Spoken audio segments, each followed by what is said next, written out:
Assalamualaikum warahmatullahi wabarakatuh.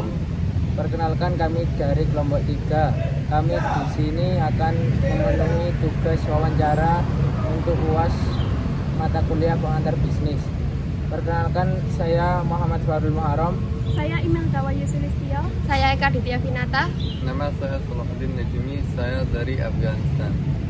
Assalamualaikum warahmatullahi wabarakatuh. Di sini kita sudah berada di Bank Jatim untuk memenuhi tugas mata kuliah bisnis dengan Ya, perkenalkan, nama saya Rian Santoso, biasa dipanggil dari teman-teman kantor Rian. Kebetulan saya di unit penyelesaian pembiayaan bermasalah di kantor cabang Syariah Surabaya di Bank Jatim. Pertanyaan yang pertama ini, bagaimana bank ini melakukan perencanaan strategi manajemen capital? Ini kita ambil secara umum aja ya, secara garis besar. Beberapa alternatif strategi yang bisa dilakukan dalam pengembangan produk bank ataupun bank sendiri, khususnya di tempat kita untuk yang di bank syariah, itu yaitu yang pertama penetrasi pasar. Pastinya kita lihat penetrasi pasar, perkembangan pasar di perbankan syariah itu seperti ini, produk-produknya, keunggulan-keunggulannya seperti itu perlu kita tonjolkan. Kita bandingkan produk yang ada di Bank Jatim Syariah itu seperti apa dibandingkan dengan produk bank syariah yang lainnya, seperti itu. Ya, visi misi kita menjadi BPD nomor 1 di Jawa Timur. Kemudian, apa kebijakan dan prosedur yang ada untuk mengatasi masalah kepatuhan hukum dan regulasi? Nah, kalau untuk di perbankan itu kan pasti ada dasar. Dasarnya apa? Nah, kita berdasarkan yang pertama peraturan BOJK dan peraturan dalam Bank Indonesia. Itu yang menjadi dasar di kita melakukan yang namanya istilahnya apa ya, menghindari masalah-masalah hukum tadi. Yang ketiga ini, bagaimana Bank Jatim ini dapat memastikan keamanan dan perlindungan data nasabah dalam era digital? Kita istilahnya meminimalisir di waktu kita pembukaan rekening. Di dalam pembukaan rekening itu ada form yang namanya KYC ya. KYC itu istilahnya perjanjian antara si calon nasabah dengan bank atas dasar istilahnya apa ya, menjaga kerahasiaan data tersebut. Di situ ada centang si nasabah setuju dengan penuh memberikan data ini ke bank tanpa membocorkan ke pihak luar, atau di bawahnya memperbolehkan data dibagikan. Bahasanya seperti itu. Nah, waktu form itu yang menjadi kunci kita, bagaimana dasar kita untuk mempertahankan data nasabah tersebut. Kita juga pasti dari pihak manajemen pun juga bekerjasama dengan pihak IT juga terkait dengan menjaga kerahasiaan data tersebut. Untuk pertanyaan selanjutnya, apa langkah-langkah yang diambil bank untuk mempromosikan inklusi keuangan dan memenuhi kebutuhan beragam nasabah? Yang pertama, kita yang sebelumnya aja kita mengadakan promosi.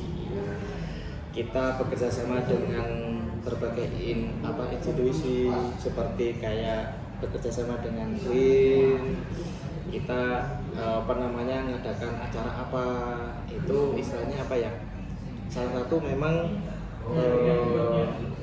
cara kita untuk mengembangkan inklusi keuangannya kita.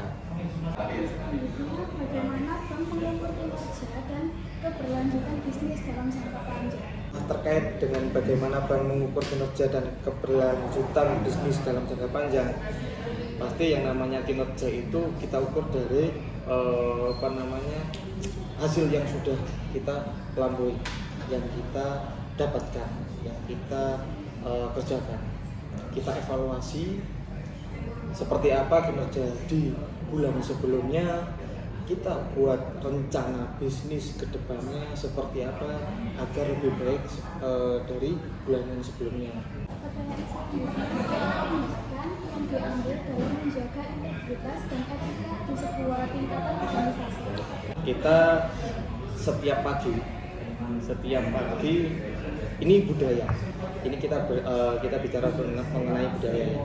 Karena budaya ini, di dalam budaya pasti muncul yang namanya integritas, membiasakan ya kan? Kita setiap pagi selalu ada yang namanya morning briefing. Nah, setiap morning briefing itu kita selalu membacakan yang namanya tagline yang ada di Bank Jatim. Salah satunya integritas. Dari hal sederhana tersebut, kita selalu mengingatkan bagaimana karyawan tersebut harus bekerja sesuai dengan prosedur. Biar dia itu selalu ingat dengan komitmennya dia, targetnya dia, bekerja dengan baik seperti apa. Itu yang selalu kita biasakan. Pertanyaan selanjutnya, Pak. Bagaimana melibatkan dan mengembangkan karyawan dalam rangka menciptakan tim yang efisien dan berpengalaman? Rolling. Jadi misalnya masnya kerja pertama masuk di bagian dana, misalnya FO, funding officer. Nggak mungkin kan masnya selama beberapa tahun di bagian itu aja. Pasti kita adanya rolling. Biar apa? Biar masnya ada pengembangan. Biar masnya nggak hanya melulu itu aja ilmu yang masnya capai, yang masnya punya. Misalnya dari FO, dari dana, funding officer, lari ke pembiayaan, jadi analis. Nah itu kan pasti akan sedikit banyaknya kan nantinya membuat karyawan tersebut menjadi berkembang. Pertanyaan selanjutnya, Pak. Apa peran teknologi dan inovasi dalam strategi manajemen bank ini? Seperti adanya mobile banking di kita memudahkan para nasabah untuk melakukan transaksi keuangan, baik itu entah transfer, entah itu bayar cicilan atau misalnya bayar kayak PPAM, listrik, itu bisa lewat mobile banking. Nah itu kan termasuk memudahkan nasabah kita. The bank management face competition caused by change in the economic environment and global change. Kita harus yang namanya inovasi. Kita lakukan perubahan.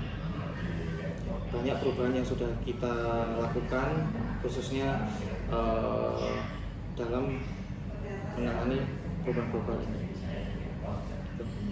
Jadi manajemen banyak melakukan istilahnya memunculkan produk-produk baru, promosi-promosi yang istilahnya istilahnya mengacu masyarakat itu biar bisa bergabung dengan kita. The whole question is whether being a manager can decide based on intuition. Kalau dibilang atau ditanya seorang manajer apakah bisa memutuskan berdasarkan intuisi, saya kurang setuju. Kenapa? Manajer memutuskan sesuatu hal atau keputusan itu pasti berdasarkan rapat, berdasarkan keputusan bersama. Tidak boleh berdasarkan istilahnya pendapatnya dia sendiri. Boleh pendapat sendiri itu bisa dipertimbangkan, tapi harus melihat kondisi di lapangan seperti itu. Apakah sesuai keputusan yang dia ambil itu sesuai di lapangan? Kita tidak boleh, kita menjadi manajer, seorang manajer itu tidak boleh egois. Rasanya kita harus melihat kondisi pasar seperti apa, kondisi perusahaan kita seperti apa, apakah baik untuk perusahaan atau lebih menjadi keputusan yang diambil oleh manajer itu menjadikan perusahaan itu semakin buruk atau bangkrut. Ya seperti itu. Sekian wawancara dari kami, kurang lebihnya mohon maaf. Assalamualaikum warahmatullahi wabarakatuh.